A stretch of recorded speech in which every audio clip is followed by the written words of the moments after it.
Hola, ¿cómo están? Espero que se encuentren súper bien en su casa.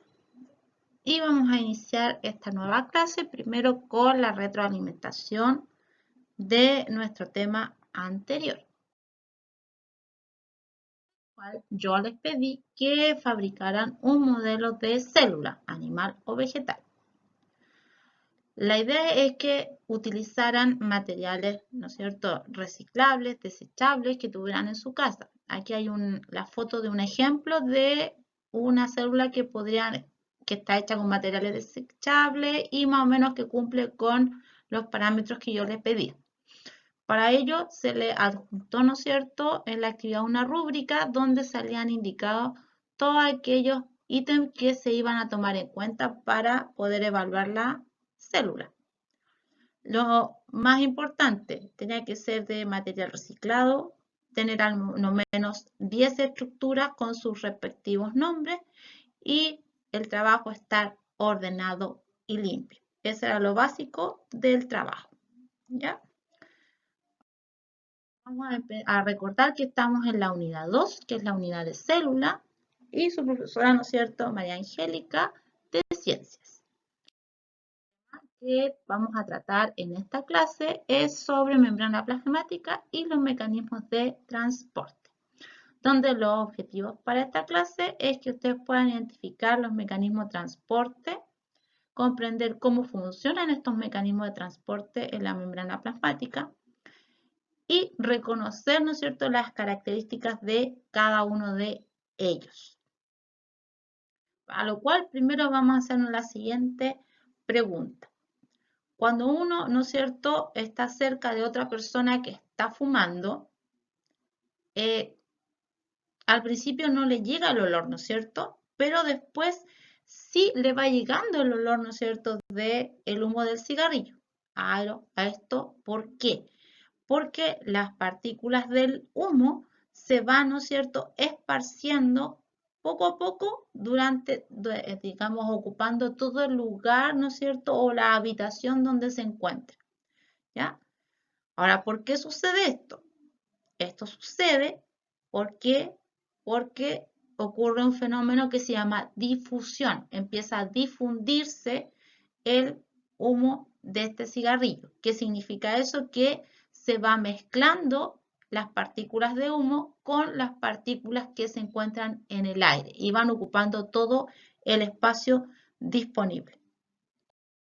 Pasa esto y este ejemplo yo lo puedo asociar a las células. Puedo, ¿no es cierto?, extrapolarlo a lo que sucede en las células y en la membrana específicamente. Ahora bien, tenemos tres tipos de membranas. Permeables, que quiere decir que a través de esta membrana puede pasar cualquier tipo de molécula. Grandes, pequeñas, todo. Las impermeables son aquellas donde a través de la membrana no pasa absolutamente nada. Es como si ahí yo pusiera una muralla y no puede atravesar ninguna partícula. Y las semipermeables son aquellas que dejan pasar algunas sustancias, ¿ya? Muchas veces las que son disolventes en el agua, ¿ya? Pero pueden ser otro tipo de partículas, ¿ya? Lo importante es que la semipermeable deja pasar, ¿no es cierto?, algunos tipos de partículas y otros no, dependiendo del tipo de membrana.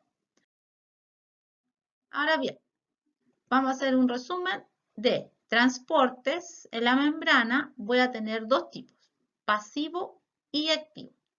Dentro del pasivo voy a tener dos, uno que se llama difusión simple y otro que se llama difusión facilitada.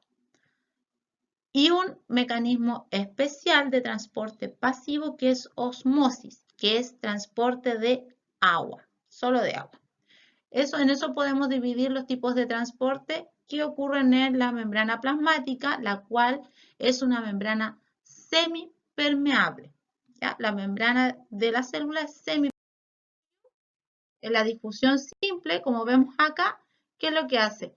Atraviesa, ¿no es cierto?, en este caso la membrana fácilmente y difunde, ¿ya?, hacia el extremo. Por ejemplo, que lo que sucede es lo mismo. Es como que una molécula pasa fácilmente al otro lado y se difunde, ¿ya? La idea es que ocupa todo el espacio disponible y se mezcla con la otra. Acá, ¿no es cierto?, tengo la difusión a través de una membrana que es permeable, como dice arriba. Si ustedes se fijan, pasan todas las moléculas, ¿ya? No hay distensión, no hay una barrera que me impida que alguna molécula no pase. En este caso pasan todas. Esta sería una membrana permeable, que no es el caso de la membrana de la célula, que es semipermeable. Si fuera semipermeable, dejaría pasar algunas sustancias y otras no. Características principales de la difusión simple. Como veíamos en los ejemplos, ¿no es cierto? Y en las animaciones, las moléculas atravesan directamente la membrana plasmática, ¿ya?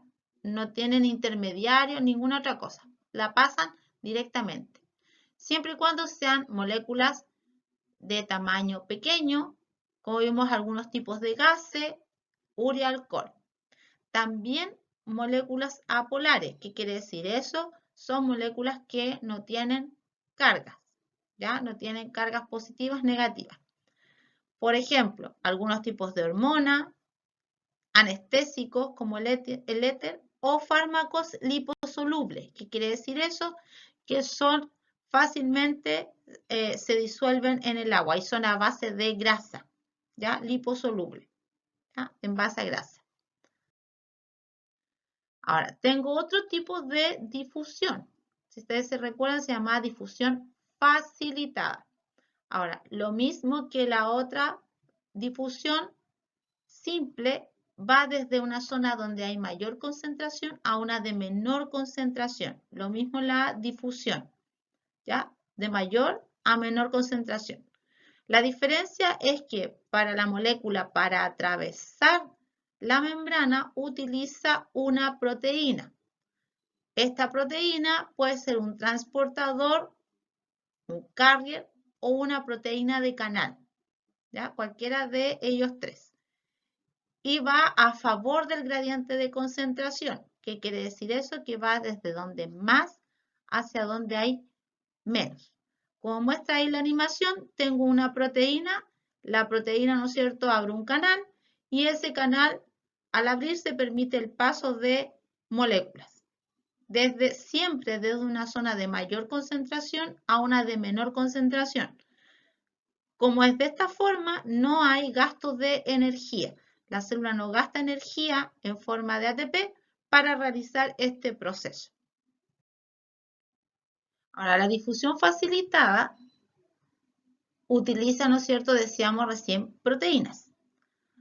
Tenemos dos tipos, como muestra, ¿no es cierto?, la imagen acá.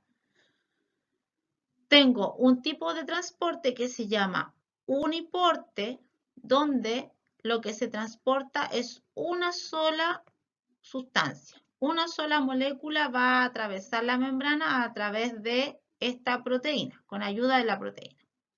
Tengo otro tipo que se llama cotransporte, donde tengo dos sustancias que van a atravesar, ¿no es cierto?, la membrana. La sin porte, ¿qué significa? Que las dos sustancias van en el mismo sentido. Eso significa que sean sin porte. Antiporte es cuando las dos sustancias van en sentidos opuestos. Una va, por ejemplo, hacia dentro de la célula y la otra va hacia el exterior de la célula. Y ahí tengo, ¿no es cierto?, los dos tipos de difusión facilitada dependiendo de la cantidad de sustancias y el sentido, ¿no es cierto?, que ellas tienen en la célula. El transporte activo es otro tipo de transporte.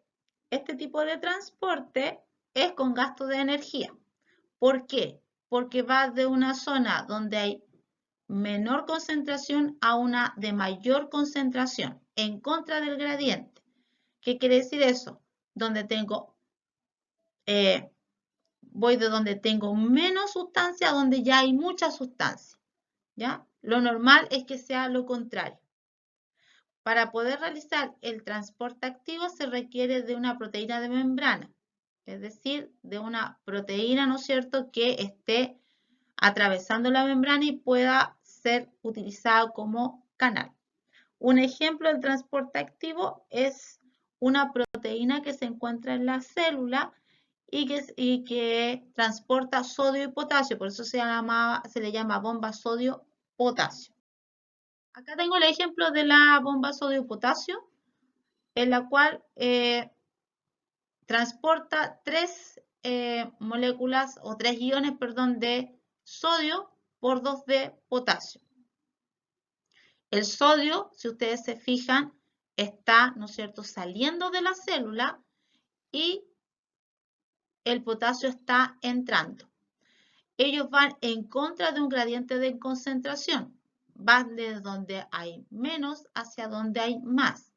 Acá nos podemos fijar fácilmente el sodio. Aquí está el gradiente de concentración del sodio. En este caso, el gradiente de concentración del sodio es diferente. Acá vemos que el sodio va hacia afuera. Si vemos hacia afuera, ¿qué significa? Que va desde donde hay menos hacia donde hay más. Por lo tanto, va en contra del gradiente. Si vemos al potasio, el potasio va hacia adentro de la célula. Si nos fijamos acá, va desde donde hay menos hacia donde hay más, que es todo lo contrario, en contra del gradiente. Siempre a favor del gradiente es donde hay más hacia donde hay menos. ¿Ya? Es como darle al que tiene menos. En este caso, se hace de forma contraria. Como se hace de forma contraria, se gasta ATP. ¿Qué es ATP? Es energía. ¿Ya? Estamos gastando energía, ¿ya? En este caso, y por eso es un transporte activo. Y el ejemplo, ¿no es cierto?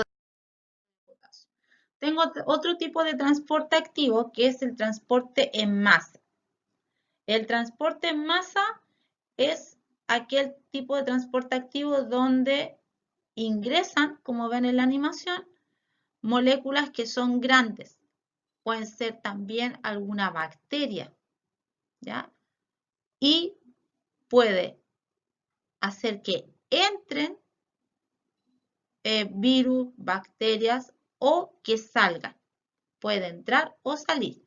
Es un transporte activo. Este transporte activo, obviamente, o transporte en masa, al ser activo, gasta ATP. ¿Cuándo se produce? Cuando necesito incorporar una molécula que es muy grande, que no puede atravesar a través de la proteína, porque es más grande que una proteína. Puede ser una bacteria o un virus, muy grande. Y lo que hace, ¿no es cierto?, la célula es que la propia membrana plasmática fabrica un pseudopie, un pseudópodo se llama, que engloba a esta partícula y forma esta vesícula que veíamos. Ahora, hay dos tipos de transporte en masa. Uno que se llama endocitosis, que es cuando incorpora sustancias, es decir, cuando hace que ingresen sustancias desde el exterior hacia el interior de la célula. Y pueden ser sustancias sólidas o microorganismos, y a este se llama fagocitosis. O pueden ser partículas líquidas y a este se le llama pinocitosis. Y también puede ser exocitosis cuando las partículas salen de la célula. Entonces, endocitosis cuando entran sustancias a la célula, exocitosis cuando salen sustancias de la célula. Vamos a hacer un resumen. El pasivo simple, entonces, es sin gasto de energía. Es a favor del gradiente de concentración, es decir, de donde hay más a donde hay menos. Es decir, le regalo yo al que tiene menos. Es para moléculas pequeñas, apolares. Acuérdense que podían ser gases también. El pasivo facilitado, como es pasivo, tampoco es con gasto de energía. También es a favor del gradiente, pero usa transportadores, usa proteínas. Es para también pequeñas moléculas que sean polares. También iones y algunos tipos de aminoácidos. ¿Ya? Polares quiere decir que tienen carga.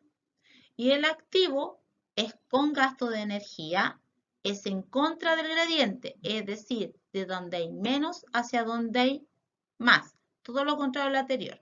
Y utiliza estas proteínas transportadoras. Ahora, un tipo de difusión simple vimos que era la osmosis. La osmosis, ¿qué es lo que es? Es el paso de agua a través de la membrana plasmática que es semipermeable. ¿Ya? Es movimiento de agua.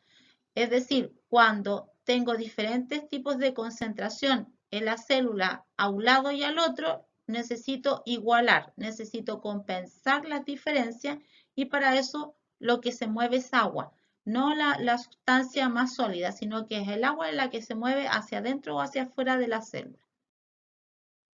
En las células animales, ¿ya? Tengo dos tipos de medios y en la vegetal también. Uno se llama medio hipotónico. Hipo quiere decir poco, ¿ya? Y tónico se refiere a lo soluto. Hipotónico quiere decir poco soluto. ¿Qué sucede en este caso? Cuando yo estoy en un medio hipotónico, ¿qué quiere decir eso? Que es el medio el que tiene poco soluto. Si ustedes se fijan aquí afuera tengo poco soluto. Solutos son, por ejemplo, moléculas de sal. ¿Ya? Tengo poca sal afuera, hipotónico.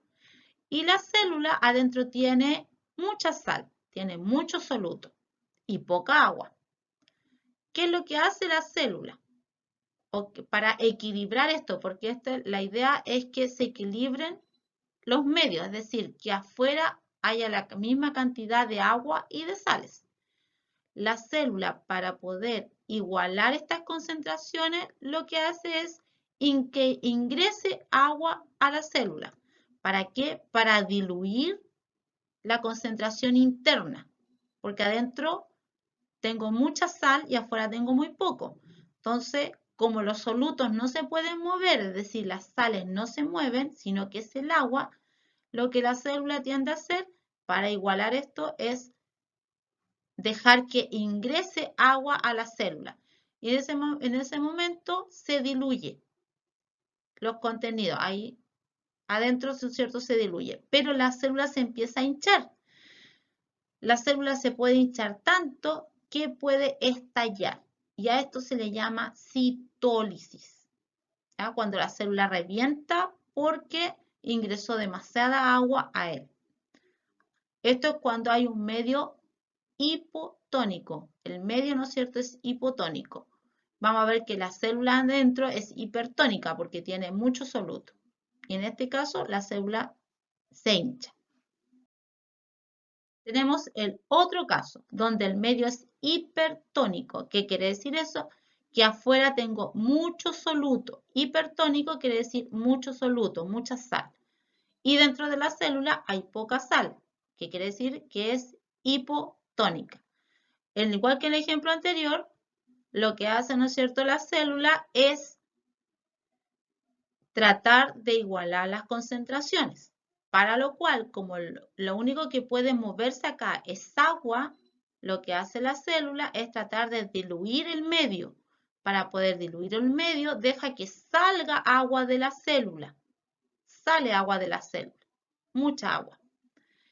Y se produce un proceso que se llama en la célula animal crenación, que es cuando la célula pierde demasiada agua, ¿ya? Y pierde ya su forma y pierde su función.